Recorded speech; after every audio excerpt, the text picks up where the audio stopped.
Bonjour à tous, bienvenue pour les dégustations des vins de décembre. Nous sommes avec notre cher Jean-Michel Deluc. Et puis on est dans un endroit magique, bonjour à tous, on est sur l'île Seguin, au cirque en chantier de Madonna Bouglione. Classe. Magnifique endroit. Et dans sa métroulotte. Donc on fait la fête, nous sommes avec Martin et nous allons déguster de superbes vins. Alors on commence par un petit blanc. Alors j'ai osé vous proposer un vin moelleux parce que c'est l'époque du foie gras, c'est l'époque de la bûche, etc. Donc il fallait quand même déguster un très joli vin moelleux. Donc moelleux, ça veut dire du sucre. Doux, voilà, doux, sucre.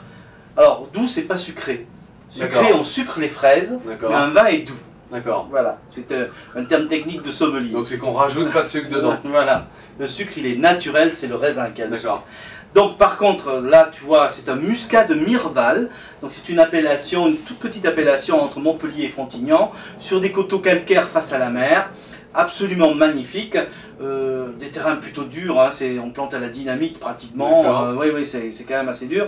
Et puis on a la fraîcheur marine, donc ça donne des vins minéraux, pleins de fraîcheur, et puis le soleil du sud, quoi. Donc on a les trois éléments qui sont là. C'est pas le terrain qui va faire le sucre, c'est la façon dont on va travailler. C'est ce qu'on appelle un terroir, c'est l'ensemble, le terrain, le climat, la pente, voilà. Et puis le raisin, c'est du muscat, regarde cette couleur, magnifique, ambré. Moi je conseille même de le mettre dans une carafe, parce que c'est tellement beau que ça mérite au moins une carafe pour l'admirer. Brillant, vert, limpide. Alors il y a du gras évidemment parce qu'il y a du sucre résiduel. Au nez,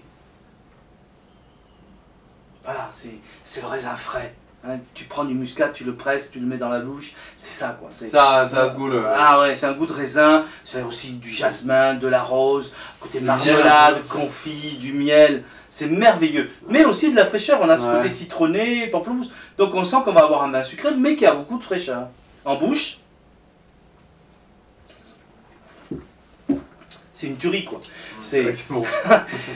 Tu croques un grain de raisin, c'est fruité. C'est doux, c'est moelleux, mais regarde, ça finit en bouche sec.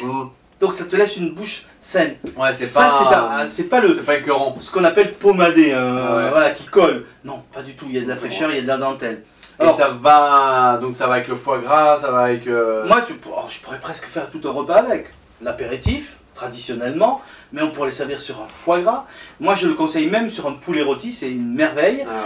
Un poisson ou un crustacé, un homard, puisque c'est la saison, ou des coquilles Saint-Jacques avec une sauce un petit peu liée avec du muscat. Des fromages bleus comme le roquefort, magnifique. Et tu finis avec une tarte abricot, une tarte tatin ou une bûche de Noël à la vanille, quelque chose comme ça. C'est merveilleux. Donc, et en plus, ce vin-là, il faut le boire très frais, hein, 6-8 degrés, donc c'est 2 heures dans le frigo au niveau du fraiseur, d'une part. Tu ouvres la bouteille, tu peux boire 2 verres aujourd'hui, tu peux boire 2 verres demain, ça tient. Une semaine, ça tient une semaine ouvert dans le frigo, il n'y a pas de problème. Il y a pas de problème. Voilà, donc je voulais sortir des sentiers battus pour Noël. Ça fait du bien, Voilà. On va déguster ça avec le poulet rôti, je pense. Très bien, santé pour vous. Merci Jean-Michel. Merci à vous tous et bonne dégustation.